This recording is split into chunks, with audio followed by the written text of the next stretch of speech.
నాకు హఠాత్తుగా ద్రౌపది ముర్ము గారి దగ్గర నుంచి, రాష్ట్రపతి గారి దగ్గర నుంచి జెండా వందనానికి రమ్మని ఇన్విటేషన్ పంపించారు.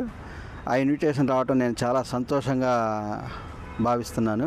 క్రెడిట్ అంతా మా తెనాలి మున్సిపాలిటీ మెప్మా సిబ్బందికి చెందాలి. వాళ్ళే నన్ను ప్రమోట్ చేసి ఇక్కడ దాకా తీసుకొచ్చారు. Plus bank managers, bank of Baroda manager Murali గారు, విజయబాబు గారు, వీళ్ళకి చెందాలి. నాదేం లేదు, క్రెడిట్ అంతా వాళ్ళదేను. లోను 2021లో తీసుకున్నాను. 10,000 రూపాయలు ఇచ్చారు. నెక్స్ట్ అది సకాలంలో కట్టడం వల్ల నెక్స్ట్ 20,000 ఇచ్చారు 2022లో. అది కూడా సకాలంలో కట్టడం వలన 2023లో 50,000 ఇచ్చారు. అది కూడా రన్నింగ్ అవుతూ ఉంది. డిజిటల్ పేమెంట్లు కూడా ప్రోత్సహిస్తున్నాను బాగా నా దగ్గరకు వచ్చే పిల్లలతో. అందుకని ఈ ఆపర్చునిటీ వచ్చింది.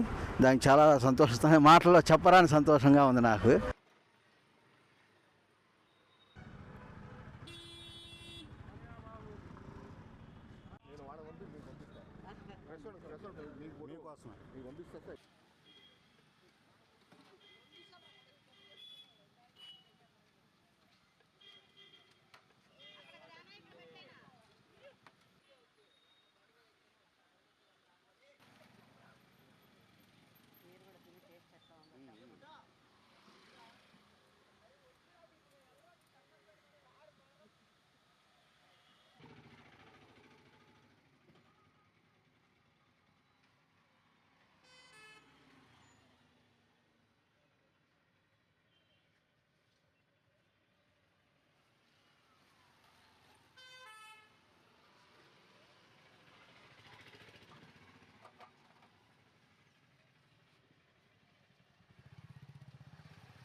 Thanks for watching. Please subscribe our Spy News Live channel.